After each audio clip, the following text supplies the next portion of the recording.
Days and means, we're still here. It is March 12th at 3 o'clock. We are going to look at the fiscal note for H 757 with Ted Barnett. And then we're going to look at H 519.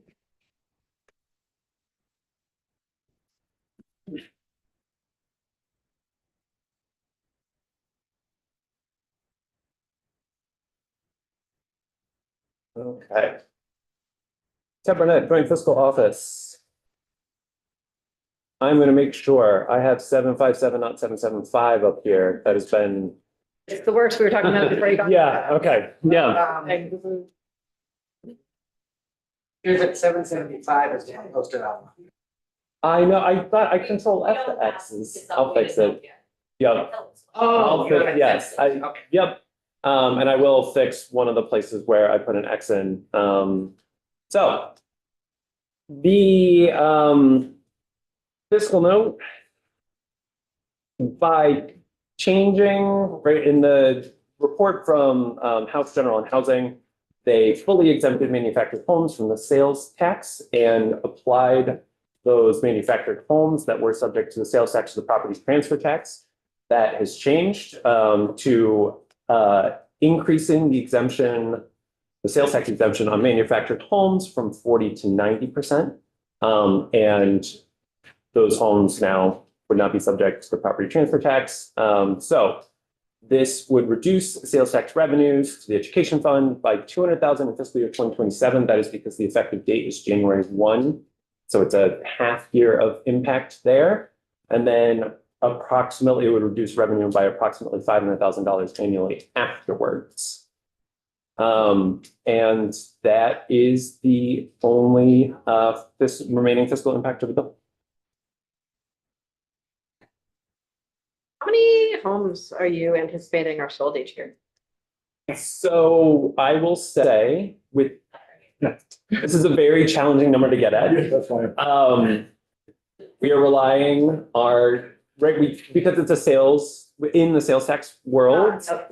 And so it's very difficult to get information out of the sales tax world. And because there's such a small number of manufacturers, it's likely that those data would be suppressed anyway, even if we were able to get to them.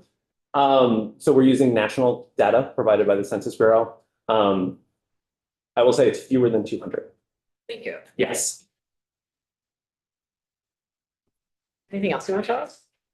I think that is it. Yes, and so this provision, I will say it is designed to provide parity, this exemption with the effective tax rates for manufactured homes under the property transfer tax. Previously, when I was in the committee, I mentioned that that effective tax rate was 0.7%. That is including the clean water surcharge. If you remove the clean water surcharge amount of 0.22%, the effective tax rate is 0.6%. And that is reflective of the fact that most manufactured home transactions are, the buyers are using it as their principal residence.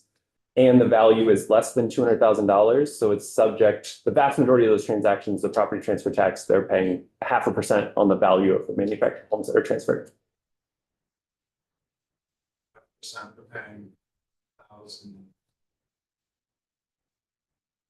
The questions? Seeing none, thank you so much, sir. Of course.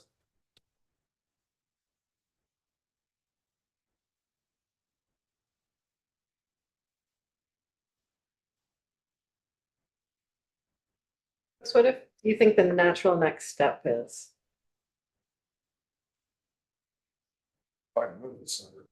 Yeah. You jumped all over me last time. There you go. Madam Chair, I will move that we amend H 757 as presented in draft 2.2. Thank you. Representative Bossack moves that we amend H 757 with draft 2.2 of our committee amendments. Second. Representative Matthews seconds. Any discussion on the amendment? Seeing none, if the clerk please call the roll. Representative Brannigan. Yes.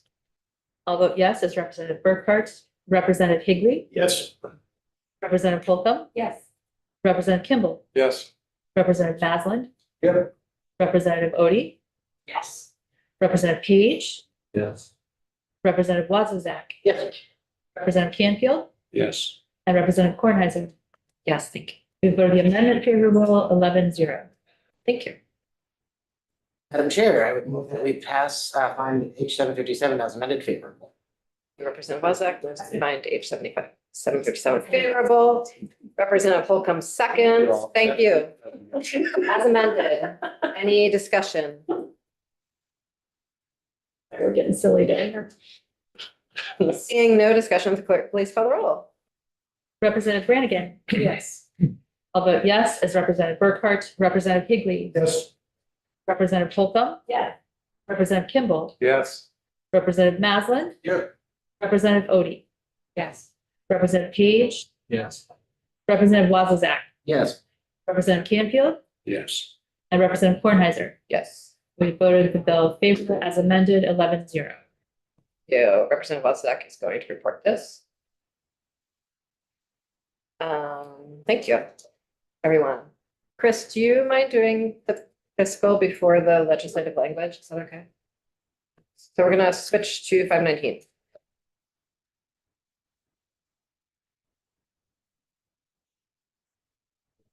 Oh. Visitors. All right. Well, good afternoon, everyone. Chris Throop from the Joint Fiscal Office. I'm here to talk about H 519 as recommended by House GovOps.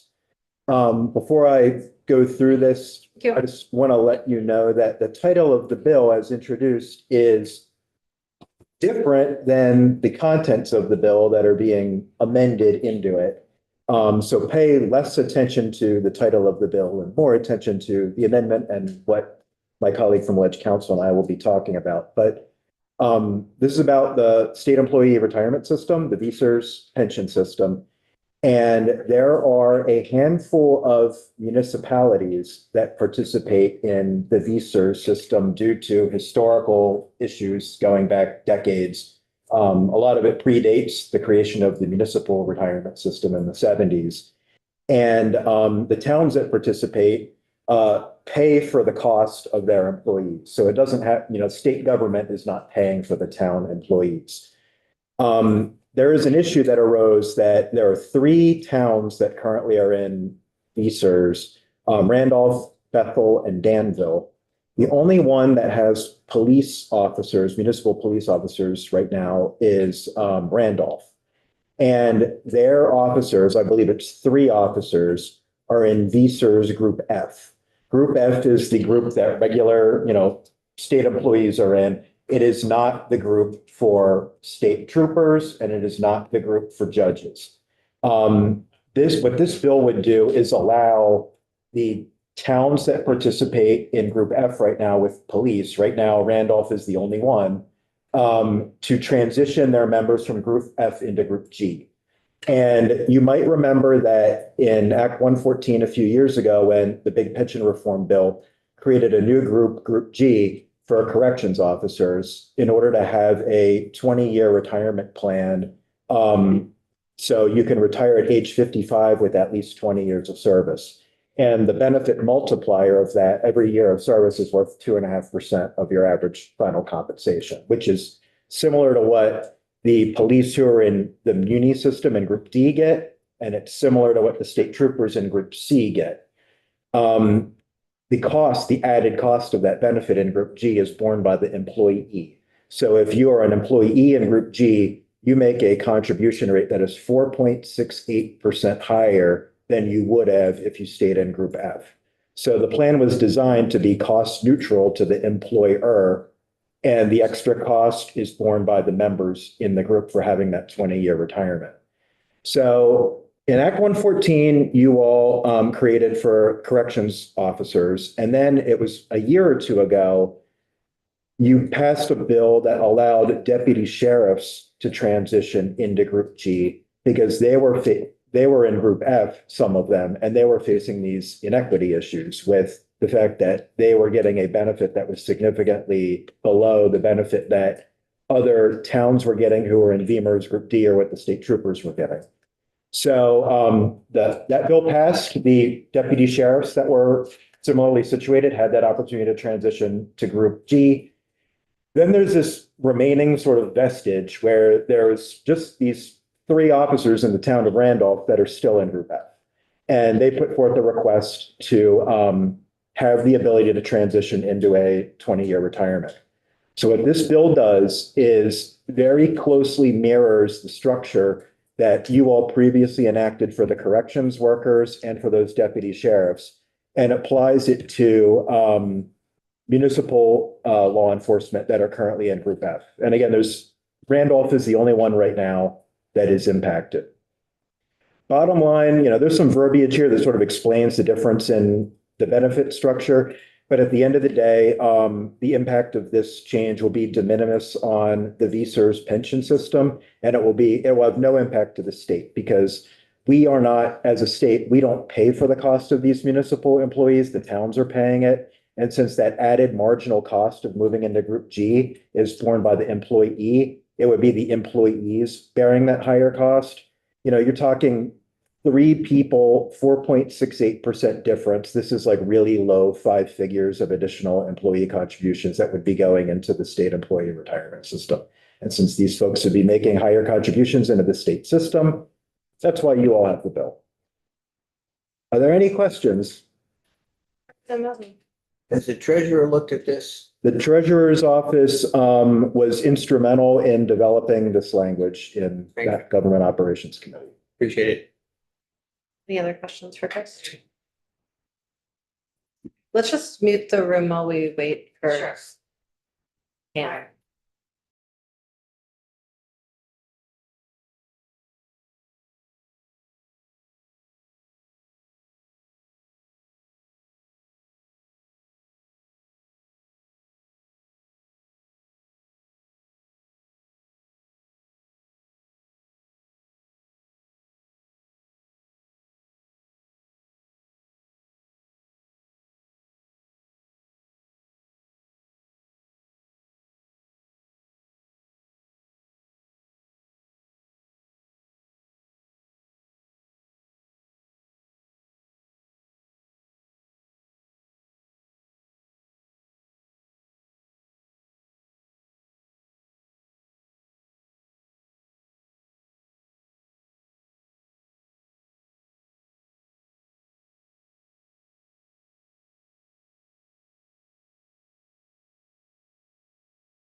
There you go. So we're still in Ways and Means and it is whatever time it is, and we are picking back up H 519 to do a very quick walkthrough of it with Cameron Wood. We already did the fiscal note and a lot of explanation from Chris, so you can go as high level as you feel good. For the record, Cameron Wood, Office of Legislative Counsel. This is a report from the Government Operations and Military Affairs Committee to strike all and then insert new language. I can be extremely succinct. This is about moving certain employees into retirement group G from group F. And those employees are on page 3. Municipal employees, or I should say, law enforcement employees of a municipal employer participating in the state retirement system. So municipalities have their own municipal retirement system. There are some municipalities that participate in the state system. For certain employees that are level 2 or level 3 law enforcement officers and are required to perform law enforcement duties for those municipalities that participate in the state system, you're moving them over to group G. That's what this bill does. Everything from page 1 to 10 is accomplishing that goal. So here you're amending a certain definition to have them in group G. You then have the necessary amendments to the definition of normal retirement date to give them a normal retirement date under group G. And then you have simply the corresponding technical changes throughout the sections to add these new definitions into the relevant statutory sections where they need to exist. And then at the end, you are giving, I apologize for the quick scroll. When you do this, when you move these groups over into a new retirement group, in the past, historically, you have always, the body has provided the current employees the opportunity to stay in the current group that they're in, if they so choose. And so this section 4 here is creating that one-time irrevocable election at the end of this year to say that for these employees, you get a one-time choice. You can stay where you're at, or you can go over into group G. And that is what that section's doing. And then you have the effective date of July 1, 2026. My understanding is this is a very limited number of municipalities and even a smaller potentially number of employees themselves. I think it's only impacting one town. So a very small number of employees that we're talking about here. That's the bill. I'm sure I would move that we. I'm gonna let Cam get out of his chair. So Stay for this. Okay, whatever works for you. I'm sure I would move that we find H 519 favorable as presented. Thank you. Representative Kimball moves 519 favorably. Second. Representative Maslin seconds. Any discussion? Seeing none, if clerk, please call the roll. Representative Brannigan? Yes. I'll vote yes, as Representative Burkhart, Representative Higley, Yes. Representative Holcomb, Yes. Representative Kimball, Yes. Representative Maslin, Yes. Representative Odie, Yes. Representative Page, Yes. Representative Wazazak, Yes. Representative Canfield, Yes. and Representative Kornheiser. Yes. We have voted the bill favorable 11-0. Representative Higley, would you like this or would you like someone else? Just soon off, thank you. Okay. Anyone want to report this? Great, thank you. Representative Canfield is reporting and see everyone tomorrow morning.